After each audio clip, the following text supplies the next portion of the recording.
Gelaitė, marokietiško maisto restorano Magrib savininkė. Tai trumpai pristatysiu, apie ką šiandien kalbėsiu. Papasakosiu, kaip man gimė idėja atidaryti marokietišką restoraną, kokius darbus reikėjo nuveikti. Iš Vilniuje esate? Vilniuje. Dabar šiuo metu kraustomės iš Totorių gatvės į Užupį. Tai dabar gerus 2 mėnesius nedirbu, dabar statybininkai dirbu. Tada pasakysiu, ką reikia padaryti, kad turėtumėt savo viešo maitinimo verslą, pasidalinsiu savo patarimais iš patirties ir šiek tiek pakalbėsime apie tikslus. Taip, tai mano vaikų skaičius tai yra šuo Dakota ir katinas Gratas ir 7 auksinės žuvytės. Darbinė mano patirtis yra tokia, kad aš 2 metus dirbau projektų vadovė labai idėjų amžius. Ten susipažinau su nuostabiu lektorium, treneriu, konsultantu Aurimu Vietrinu.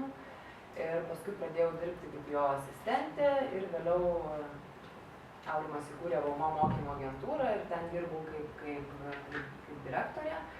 Ir su Aurimu pradirbau iš viso 6 metus ir gavau nuostabią patirtį iš jo, tai buvo visiška lyderystės mokykla. Teko užduotis daryti nuo tokių kaip jo mašinos padangų keitimas iki protokolo derinimas su Grybauskaite atitinkamiem renginiam. Tai labai buvo įdomu ir labai dažnai reikėjo išlipti iš savo komforto zonos. Ir ką dirbant su juo supratau, kad tada, kai išlipi iš savo komforto zonos, tada tu augi. Tada įgauni naujų savybių, keitiesi. O jeigu tu visą laiką jautiesi komfortiškai, tau viskas gerai, tu sustoji augęs ir niekur neini į priekį. O baigiau tai aš Vilniaus universiteto komunikacijos fakultetą. Dabar komunikuoju neverbališkai per maistą su žmonėmis.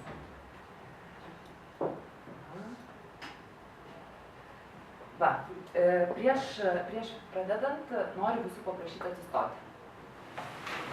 Tokią mankštą klausytis. Tai pirmiausia, va šitaip patrinam riešus. Ir patrinat riešus, krūtinkit pečius. Šią mankštą man išmokė Aurimas. Tai yra su džoku vadinama, jinai praeina labai svarbius visus taškus. Dabar patrinkime šitaip pat.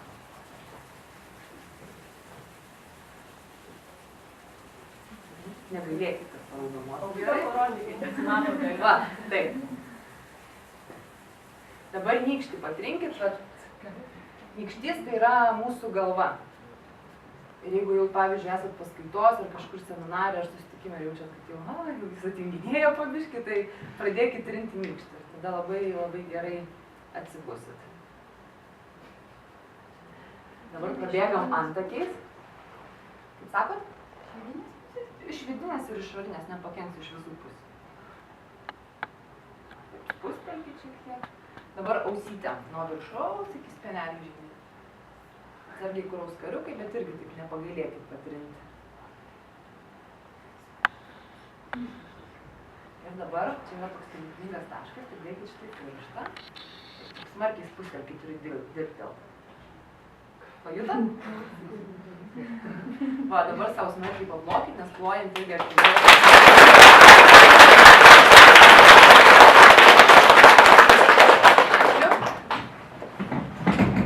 Va, tai dabar aš papasakosiu, geriau, ne? Papasakosiu savo istoriją, kaip prasidėjo mano tas marokietiškas restoranas. Kažkur jau turbūt daugiau negu prieš 3 metus su sesė dar 4 draugais iškeliavau į Maroką atostogauti. Kaip man buvo mano magistrinio rašymo paskutinis mėnuo. Ir jau aš sakiau, niekur aš nevažiuoju, su sesė sako, važiuojam, sako, turės aš magistrinėms, visai važiuojam, sako, kaip nors ten susitvarkysim. Ir išvažiavom. Ir kai atvažiavau, galvoju, Dieve, kur aš atvažiavau, kodėl aš ne Turkijoje, į 4-5 žvaigždučių viešbutį, nes aplink mes sėdėjom Maroke Feze Medinoje, žiūriu, kaip ruošia mūsų maistą, žiūriu sudėti mūsų tie indai ant žemės, aplink vaikšto katė, čia pro šalį kažkoks asilas praeina, paskui su dželaba marokietis apsirengęs praeina. Nu, žodžiu, pirmas vaizdas buvo, kad aš labai išsigandau ir galvoju, noriu atgal namo. Paskui vakare atitinkamas kiekis brendžio, nes jis padėjo mums asimiliuoti su tą vietą. Tai va, ir keliavau Maroke aš apie 10 dienų. Ir paskutinį vakarą Maroke susipažinau su atsidūrėm vietiniai marokiečių šeimoje ir ten paragavau tikro marokietiško maisto, kas tai yra. Nu, žinokit, pakirto man viską tada. Ir, žodžiu, ir grįžus į Lietuvą, ir tiesa, prašau paminėti tokį faktą, ten susipažinau toje šeimoje su tokiu marokiečiu hišamu. O mano draugė irgi Kristina Lietuvoje buvo ištekėjus iš to marokiečio brolio ir jie gyveno Lietuvoje. Ir prasidėjo mūsų ir to hišamo meilės istorija. Jinai tęsėsi virš 2 metų, aš į Maroką skraidydavau pastoviai kas 2 mėnesius kažkur, vieną kartą 10 dienų, kitą kartą mėnesiui. Ir pradėjau mokytis ten marokietiškos virtuvės visų paslapčių. Labai daug išmokau iš mamos Aišos, žiūrėdavau, kaip jinai gamina, kažkokiu būdu sugebėdavom arabiškai susikalbėti, turbūt kai širdis nori, viskas įmanoma yra. Tada irgi išvažiavau šiek tiek ilgesniam laikui į Maroką, ten lankiau marokietiško maisto gaminimo kursus. Ir paskui galvoju, ką čia daryti, kaip čia mums to hišamų, čia būt kartu ir panašiai, žinot, ką moteris gali padaryti iš meilės. Ir irgi pajutau, kad mano darbas jau man nebeteikia malonumo, kad aš jaučiuosi, kaip sakiau, komforto zonai, kai užstringi. Aš jaučiausi, kad aš niekur nedaug, darau tas pačias užduotis, kad lyginimas kaip ir geras, sąlygos visos kaip ir geros, gyventi viskas gerai. Nu, o aš toks esu žmogus, kad man reikia į priekį, man reikia sužinoti naujus dalykus, augti ir pajutau, kad manęs nebeveža visą tai. Ir tada tą žmogų šiandien aš vadinu savo mokytoju, su juo susitikau, jis sako, aš labai, ta prasme, visi žinojo, kad aš labai mėgstu gaminti.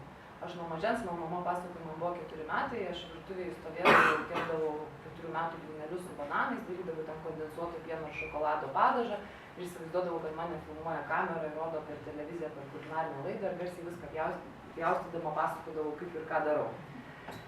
Tai ir man tas mano mokytojas sako, tai gal sako, tai daryk restoraną. Sakau, tai gal jūs juokus mėgstat, sakau, tai kad aš nežinau, nuo ko net pradėti. O tu sako, paimk padaryk vieną detalę ir tau paaiškės kita detalė. Kai padarysi tą detalę, tada paaiškės dar vieną detalę. Kai padarysi tą, paaiškės dar kitą. Nu ir mes taip pašnekėjom, buvo Liepos vidurys.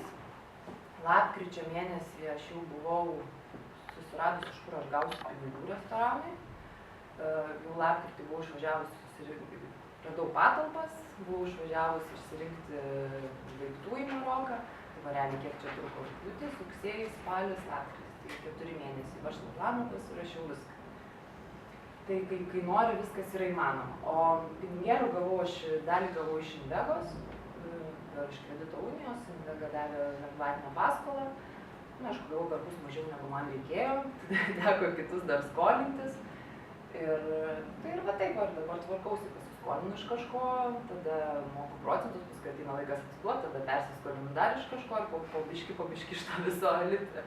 Ta prasme, visą laiką, kai tiki, yra sprendimas. Ir kartais net neįsivaizduoji, situacija atrodo beviltiška visiškai, bet kai viduj savim tiki, labai paima aplink ir atsiranda sprendimai. Svarbiausia yra neužsiciklinti ant problemos. Jeigu sėdėsi ir galvosi, Dieve, kaip čia dabar, čia man čia nieko nesigaus, čia neįmanoma. O jeigu tiki savim, žiūrėk, o taip ateina sprendimas. Pavyzdžiui, turiu dabar savo draugą, jis sugalvojo, jis turi sodybą ir sugalvojo, kad nori daryti baidarės nuomoti vasarą. Jis pasiskaičiavo, kad jam susipirkti 12 baidarių, autobusiuką, priekabą, viską reikia kažkur apie 16 tūkstančių litų. Sako, turiu 5 tūkstančius, ką daryti? Sakau, tikėk savim. Nu ir mes taip kokias 3 savaitės tą tikėjimo temą bendravom. Skambinasi man vakar, sako, žinai ką? Sakau, nu, sako, gavau 10 baidarių nusipirkti. Pakankamai pigiai gavo, geras baidarės ir sako, ir susitariau, kad man jas parduos išsimokėtinai. Kad dabar sumokėsiu dalį vasaros vidury ir dalį rudenį. Ir sako, aš iš apyvartinių lėšų viską jau pasidengsiu ir kitiem metam turėsiu viską savo ir dar turbūt kažką uždarysiu. Tai va, tai čia yra tik pavyzdys, kaip tikint savim atsiranda bet kokie sprendimai. O dabar aš noriu paklausti, kiek iš čia esančių jūsų nori turėti savo viešo maitinimo verslą? Tai va, tai žinokit, kad turi būti labai stiprios, kad tai padarytumėt, bet iš tikrųjų moterys yra labai stiprios. Ir tarkim, mano situacija šiai dienai yra tokia, kad mes keliamės į naujas patalpas ir tai yra užūdų patalpas. Ir ten anksčiau nieko nebuvo ir buvo senas pastatas ir jis dabar yra visas tvarkomas. Na ir aš susitariau su šeimininkais, kad kad jie padaro visą apdailą, kad man reikia tik ateiti, išsidažyti sieną, susikabinti šviestuvus ir pasidaryti interjerą pagal save. Dabar aš jums pasakysiu finale, ką aš darau. Aš reguliuoju, kaip sudėti grindis, kaip sudėti plyteles, kur turi būti sanmazgai, kaip turi veikti ventiliacija, kas pigiau daro ventiliaciją, kur gauti pigesnio klinkerio plytas, kaip supjaustyti klinkerio plytas per pusę. Nu, bet irgi įmanoma. Šiuo metu bendrauju turbūt su 30 vyrų, kurie daro skirtingus dalykus ir aš galvoju, šitoj situacijoje aš būčiau ne moteris, tai būtų pirmatį išsiuntinėti visas pusės, o jie labai gražiai, ta prasme, aš ateinu kaip moteris, dar užsidėti išgusijonuką, nusišypsai ir žiūrėk, darbas, kuris turėjo trukti 3 savaitės, išsisprendžia per 3-4 dienas. Tai va, tai moteris turi labai daug privalumų ir tuos privalumus reikia išnaudoti. Mes labai turim labai subtilų dalyką, tai jausmą. Mes mokam giliai jausti ir atėję į situaciją, galbūt mes kartais neturim tam tikrų žinių, kurios turi vyrai, arba to tokio kieto loginio mąstymo, bet mes turim vidinį jausmą. Ir jis mums labai dažnai gali pasakyti, kuris kelias yra teisingas ir koks sprendimas yra teisingas ir kaip toj vienoje ir kitoj situacijoje reikėtų elgtis.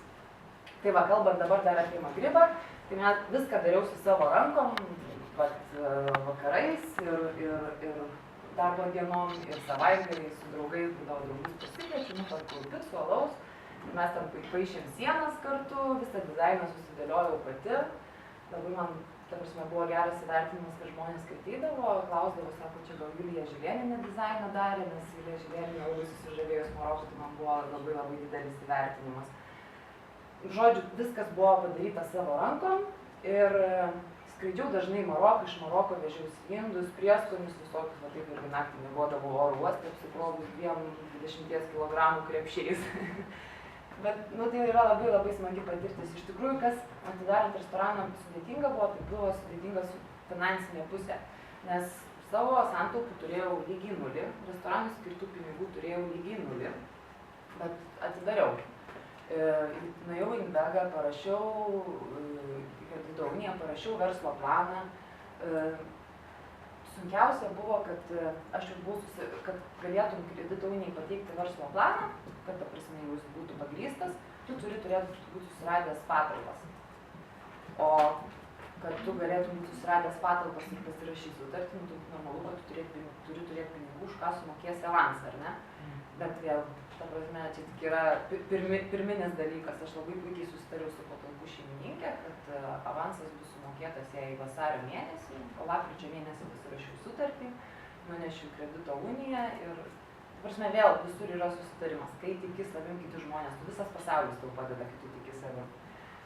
Tai va, ir dar kas labai sunku buvo su kaimynais susitarti viską, nes kaimynai dažniausia, jeigu rasit vietą, kur jau prieš tai buvo kažkokia viešo maitinimo įstaiga, jeigu tai buvo viešo maitinimo įstaiga, kuri dirbo per naktį su gal alkoholio licencija, dažniausiai kaimynai būna įsiutinti ir pasirašyti naujai alkoholio licencijai jie nelabai nori. Bet finale aš su kaimynais išėjau tokius santykius, kad dabar man išsikraustant iš tų patalpų, kaimynai pasakė, arba daugiau čia nieko nebus. Tai va, vėl tai yra bendravimas, žmogiškas paprastas bendravimas. Kaip tu elgiesi su kitais, taip su tavimi elgsis visi kiti. Veterinarijos ir maisto tarnyba, nieko baisaus čia nėra. Susitvarkiau leidimą iš pirmo karto, kai ką paprašė koreguoti. Irgi jie labai, ta prasme, geranoriškai žiūri, jeigu žino, kad tu esi naujokas, tau paaiškina. Labai geras dalykas yra maisto veterinarijos tarnyba, tai yra auditas. Jūs sumokate auditui 300 litų, jie ateina, pasako, kas pas jūs yra gerai, kas yra blogai, ką reikia pataisyti. Ir dažniausiai, kai būna apsilankęs auditas, paskui, kai ateina inspektorė, jau jie visai kitaip žiūri, nes jų kolegos prieš tai buvo padarė vertinimą.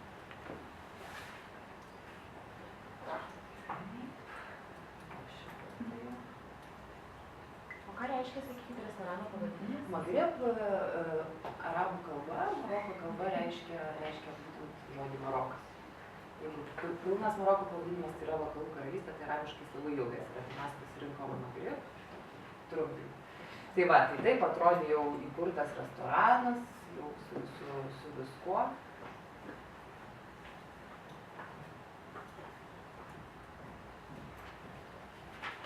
Tai, kaip ir minėjau, ką reikia padaryti, kad atidarytumėt savo barą, restoraną, kavinę. Pirmiausia, tai yra koncepcija, kuria turite tikėti jūs. Ne kažkas kitas, ne aplinkiniai, bet jūs turite tikėti 100%.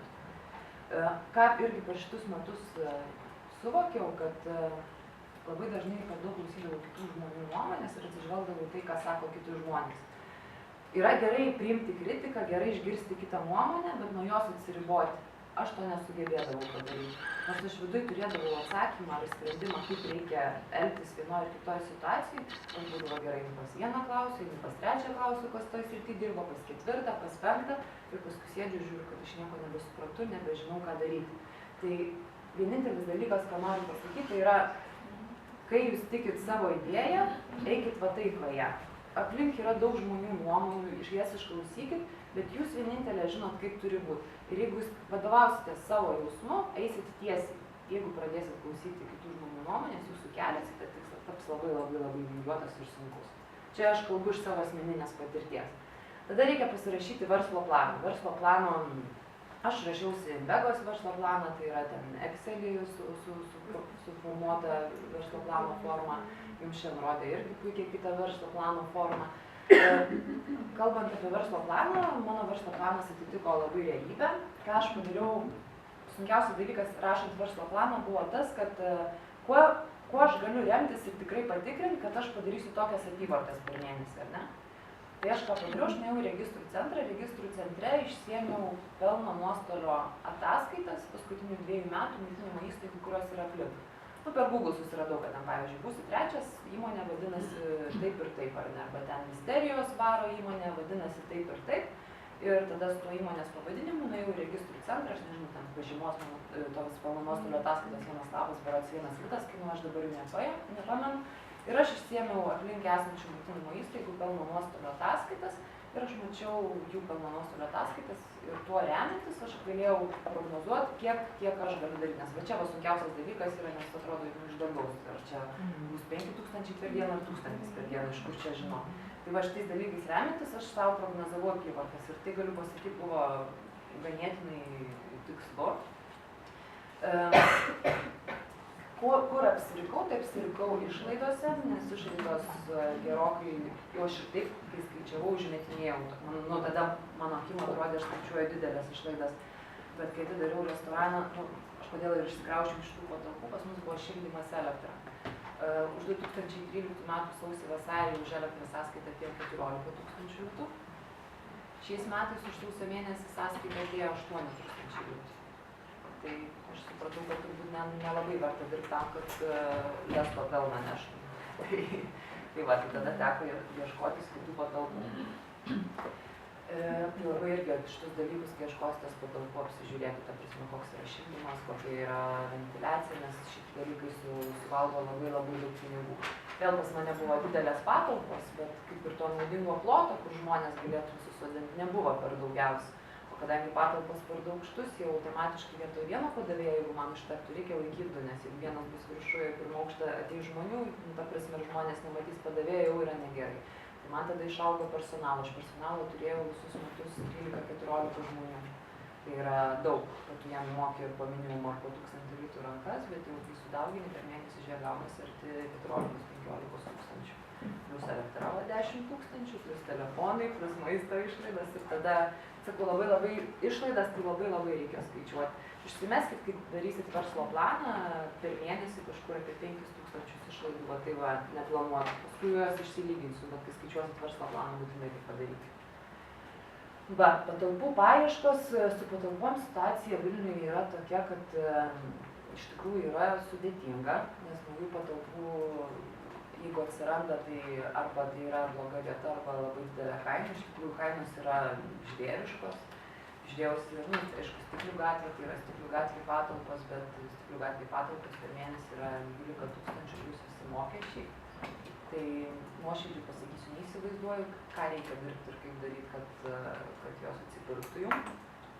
Tai tiesiog reikia ieškoti, reikia kalbėtis ir dažniausiai, jeigu nuomositės patalpas iš kažko, kas darė šitą verslą, jie tada visai kitaip žiūri. Jie ir nuomos kainą kitaip žiūri, galima susidėlioti ir tragedija charakteris. Nes, ta prasme, restorane arba viešo maitinimo įstaigoje esmė tai yra komandinis darbas.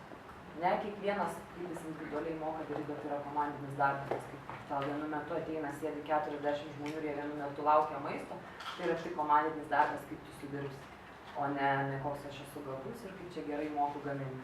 Tai va, tai ir su to pačiu mūsų virėjo padėjui buvo lygiai ta pati situacija, kad teko atsisveikinti, nes man kolegose pradėjusi, tai mes turbūt nebegalim dirbti, nes negražiai, nepagarbiai su manimi bendrauja. Nors, tarkim, kas iš virėjo pusės, tai man nuostabiai gamino, pajūtimas nuostabus, estetiškai labai gražiai viską pajausdavo. Bet tada sakau, geriau pasiimti žmogų be patirties, kuris nori mokyti, bet kuris nestato iš savęs kažko.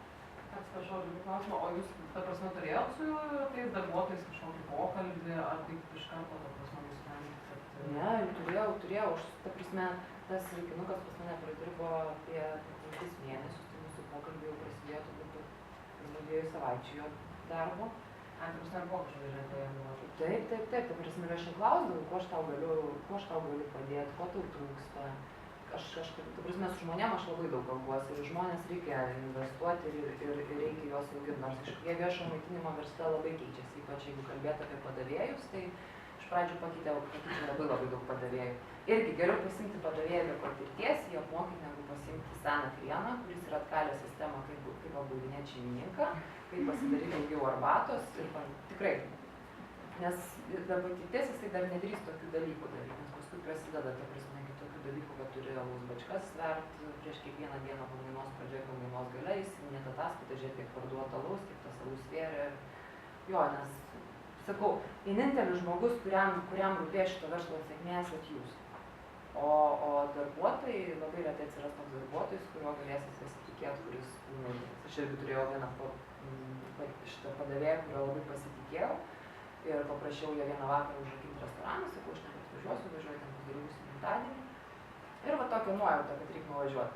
Ir nuvažiuoju, po darbo valandų jau sėdi su 6 draugais ir jau stovau jiem atsisėdęs.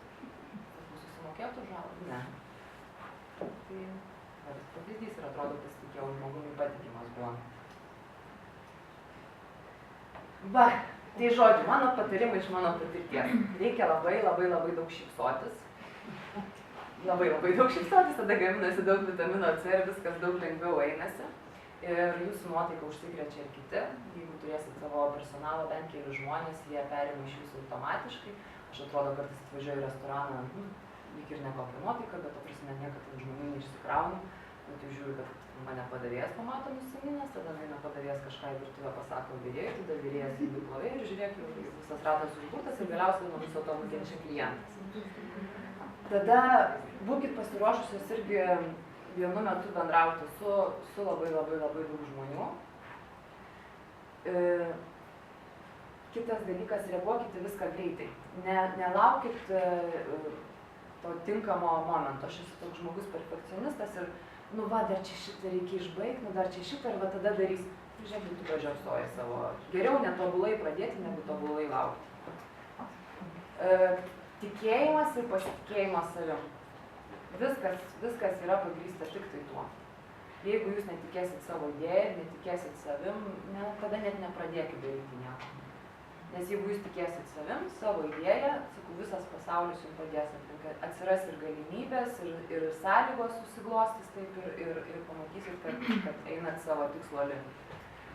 Visą laiką, kai užsidaro vienos durys, žiūrėk, kad šalia atsidarė langas, tik norėk tą langą pamatyti. Tai labai dažnai va taip yra, man buvo situacijų, kai aš turėjau per dieną laiko gauti 20 000, ar ne, sėdžiu va šitai, viskas ašaros upeliais bėga, galvoju, ką dabar čia daryti. Paskui aš galvoju, gerai, Kristina, nusiramini dabar, tavo čia šitas psichavimas nieko nekeičia. Ir žiūrėk, vakaro pabaigoje aš jau surandu sprendimą, kaip man išspręsti tą situaciją. Bet sakau, tai yra ramybė ir tikėjimas savim, nes tas gilinimasis į problemą ir ką man daryti, kokia aš čia vargšė, kad man čia savęs dabar gaila, nepadėti. Savo gailestį į šoną spiri savo į užpakalį ir eini į priekį. Va. Tai norit savo restorano kavinę? Arba kažko kito? Norit? Noriu. Kiek dabar savo svajonę jūs įvertintumėt, tarkim, nuo 1 iki 10 skalėje? Jūs kalbate apie restoraną? Ne, apskritai, ta prasme, kas kokį savo verslą nori pradėti, kiek įvertintume tą svajonę nuo 1 iki 10 skalinį. Vat mes jau šalia pradėjome įvertinti iki 10. 11. Labai gerai. Labai džiaugiamės. Kiek iš čia yra, kurios vertinant 9? 8? 7? O ko trūksta, kad būtų 10? Dar šiek tiek tikėjimo ir ryšio. Būtent tikėti savo gyvenimą. O kas jums gali būti tą pasitikėjimą ir tikėjimą?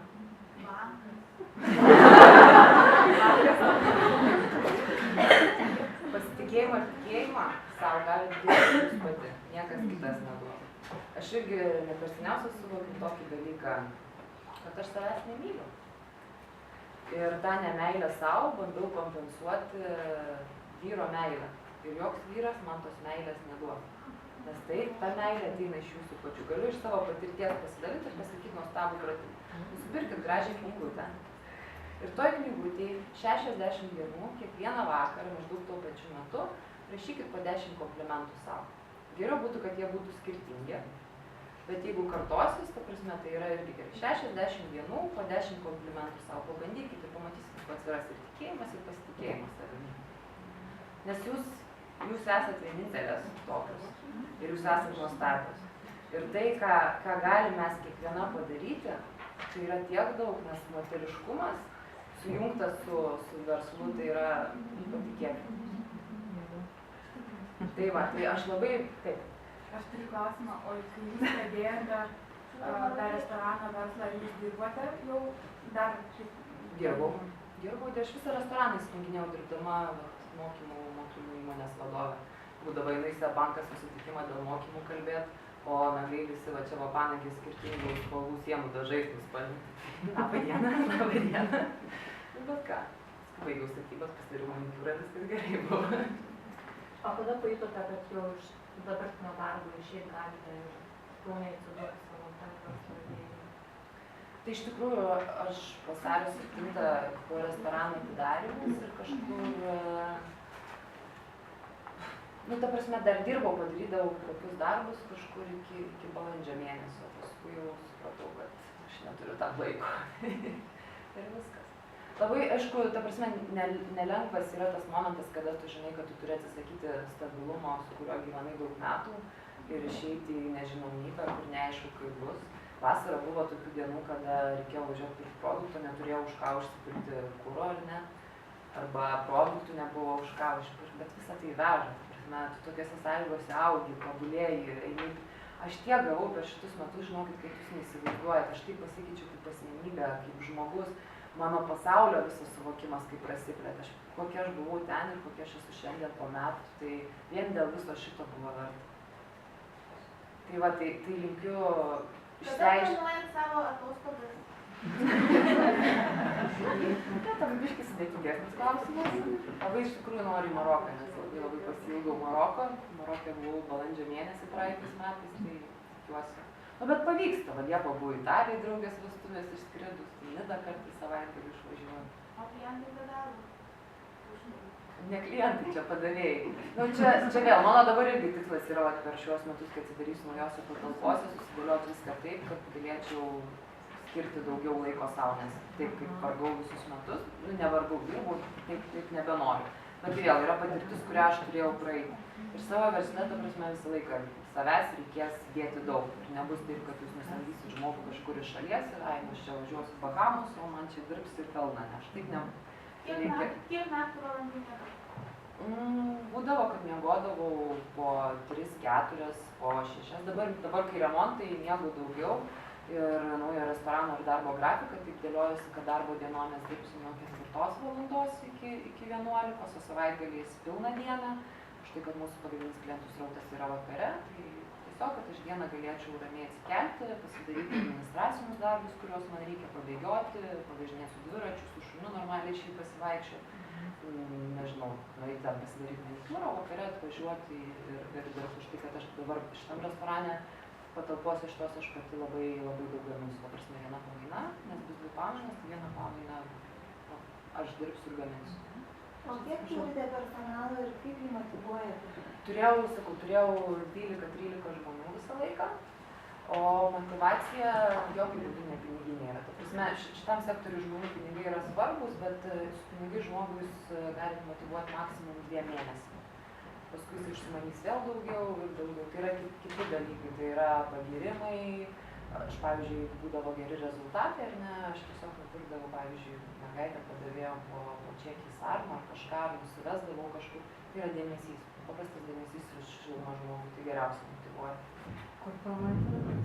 Užupio gatvė 22. Koks ypatingiausias patiekalas? O, daug ypatingų patiekalų pas mus. Mes atstovaujam tradicinę ir modernę marokietišką virtuvę, tai pagrindinis patiekalas, kuris pristato Maroką, tai yra tadžinas, tai yra molinis kūgio formos indas.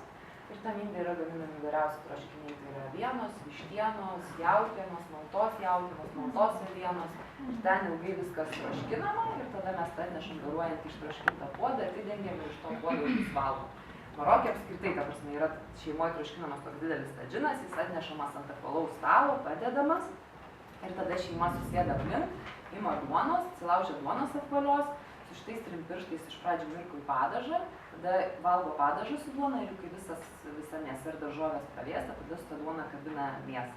Ir va toj šeimoje, kur aš gyvenau, mama visą laiką sakydavo, kad tol, kol jūs visi kartu susirinksit valgyti prie vieno stalo ir valgysit iš vieno indo, tol jūs būsit šeima. Kai tik pradėsit daryti atskirų metų ir atskirai, šeiminiškumas visas dings. Mane tas labai žavėjo Marokė. Nes ten 3 valandą yra pietus, tvarkingai vyrai uždaro savo krautuvėlės ir eina namo pas šeimą pietaut, kur žmona nuo ryto ruošia gamino tadžiną. O ar buvo sunki tiekėjų paieška, pavyzdžiui, unikaliems kažkokiem maisto produktams? Sunki buvo, kai ką, ta prasme, niekur neradau, kas Lietuvoje su tom citrinom prekiautų, tai mes patys pradėjom darytis, dabar patys ir prekiautojams pradėsiu, bet, viską įmanoma rasti. Aš labai mėgstu Halės turgų, ta prasme, turiu savo ūkininkus, kurie man išrašo sąskaitas faktūras, su kuriais tariuosi ir, aišku, tai vėl yra su mažai sunkiai planuoti, nes kadangi jiem mažesniais plotais, tarkim, daržovės augina, ne visą laiką, tarkim, gali ten gauti pačių daržovių, bet viskas įmanoma. Irgi Senamiesčio krautuvėje, Literatų gatvėje yra irgi su labai daug ūkininkų bendrauja, tai iš jų daug ką perku, į Kimo turgų einu, žiūriu. Įmanoma, bet tai yra, aišku, brangiau negu pirkti iš, tarkim, Saniteksio kažkokio ar kažkur, bet maisto kokybė yra labai svarbus dalykas. Nežinau, korektišką tokį klausimą užduoti, bet, pavyzdžiui, kiek buvo mėnesių pliusinių apie pinigus, apie apyvartą? Galiu pasakyti taip, vasaris, kovas, balandis buvo labai geri. Pavyzdžiui, jie nepaslaptis kokios tai apyvartos. Tarkim, kovo mėnesį mes padarėm, dabar aš nepasakysiu tiksliai, kažkas tarp 80-90 tūkstančių. Nu, atidarimo. Čia per kovo mėnesį vien buvo. Tarkim, Liepą apyvartos buvo kritę tiek, kad apyvarta Liepą buvo 30 tūkstančių. Ir tai jūs priskiriat sezoniškumą? Sezoniškumas plius mes senose patalpose jokio lauko neturėjom. Aš iš vis netgi galvoju, kad su restoranais turbūt labai pratinga būtų Liepos mėnesį nuo Mindauginių kažkur užsidaryti ir išeis, o tiesiog mėnesį laiko patostogauti. Prasme, tai bus mažiau nuostolinga negu dirbti. Vėl, jeigu jūs ten turit vestuvių kažkokių užsakymų panašiai, tada jo, bet jeigu tik tai atsidarę laukiant, kad ateis klientai, tai praktiškai garantuoju, kad tai bus nuostolingas dienas. Reklamuojate? Va, čia dar kitas dalykas, kokią aš laidą padariau, pamiršau paminėti, pasidalinsiu su jumis. Aš padariau gerą atidarimą. Ir atidarimo metu mes apskambinom, gavau tokį Lietuvos žvaigždžių sąrašą, mes jam apskambinom, pasakėm, kad bus atidarimas, kad bus skanaus maisto, žvaigždžių. Gavau ten maisto ir jie pasakė, kad susitariau jau, kurie ateis, gavau patvirtinimą iš jų, tada jau skambinau žurnalistam ir sakiau, čia bus tas ir tas, bus skaniai valgyti, ir žodžiu, susirinko vieni kitų pažiūrėti. Iš Užsienio reikalų ministerijos dar buvo pas mus svečių, ir tikrai daug kur rašė, buvo gerai. Paskui dar toks niekadėjas kaip Užkalnis apsilankė pas mus antrą darbo dieną, kai restoranas buvo atidarytas. Gavom 3 žąsis antrą darbo dieną iš Užkalnio, bet irgi galiu pasakyti ačiū, nes labai didelę reklamą mums padarė. Tikrai, ta prasme, po jos straipsnių žmonių eina labai daug. Labai gerai, kad jis atėjo antrą dieną, o ne dar po poros mėnesių, nes turbūt būtų davęs daugiau žąsų. Bet yra kaip yra.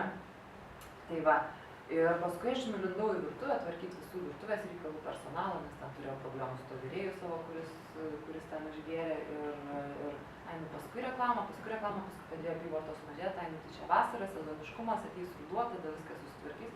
Nu, atėjo rugsėjais, pakilo viskas, bet ne taip, kaip tikėjusi. Tai, ta prasme, viešinimui visam ir marketingui irgi paskirkit nuolat pinigų. Ir šiuo metu aš nusisamdžiau žmogų, kuris tai daro, mes sutarėm, koks mūsų yra mėnesio biudžetas, kokius darbus už tai pasidarom, nes vienu užpakalį 10 kėdžių neapsės.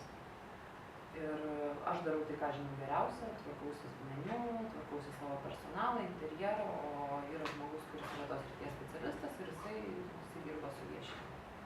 Tai va.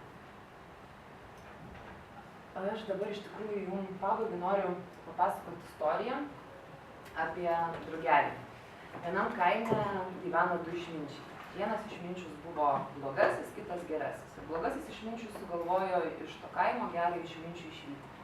Ir sugalvojo, kad sukviesiu aš į miesto aikštę visus žmones, gerą išminčių, pagausiu drugelį ir laikysiu iš taip rankose ir gerą išminčiaus klausiu, kas yra mano rankose. Tai jis atsakys, kad tai yra drugelis, aš paklausiu, o gyvas ar negyvas.